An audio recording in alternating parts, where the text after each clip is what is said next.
Well, this tool is going to be easy and very simple and short. Let us see. For that to happen, from object mode we will go to edit mode. This time I am tapping tab button on the keyboard, and from edge vertex mode you can change by 1, 2 and 3 on the keyboard.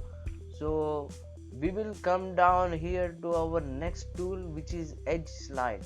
One more thing you can do is, for those who don't know, if you click and drag this button, it is going to shuffle it according to Photoshop, and if you still drag it, it is going to extrude it and show the name of the tools.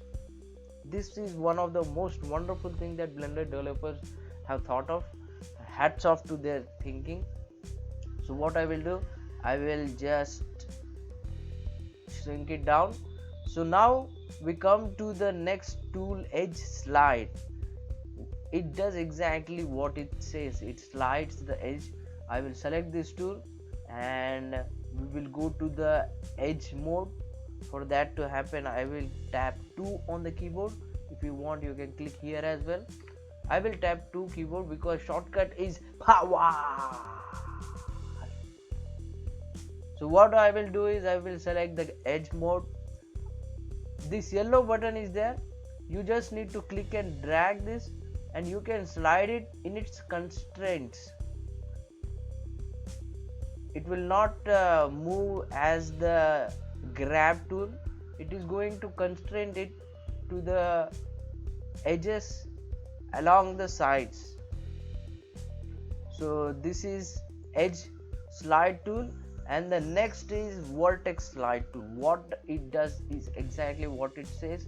If I go and select any of the vertex, I will go to first vertex mode. If I select any of the vertex mode and come inside this circle and click and drag it, it's going to slide this vertex with the connected edges. It's going to get constrained, it's going to get fixed to the edges which it is connected to, and slides over it.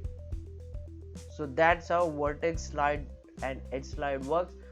If you like this video, hit the like button, hit the subscribe button, and if you want to support me wholeheartedly, Patreon page is there, link will be given in the description. Until then, I will see you in the next video, and before that, see it, try it, understand it. Until then, I will see you in the next video.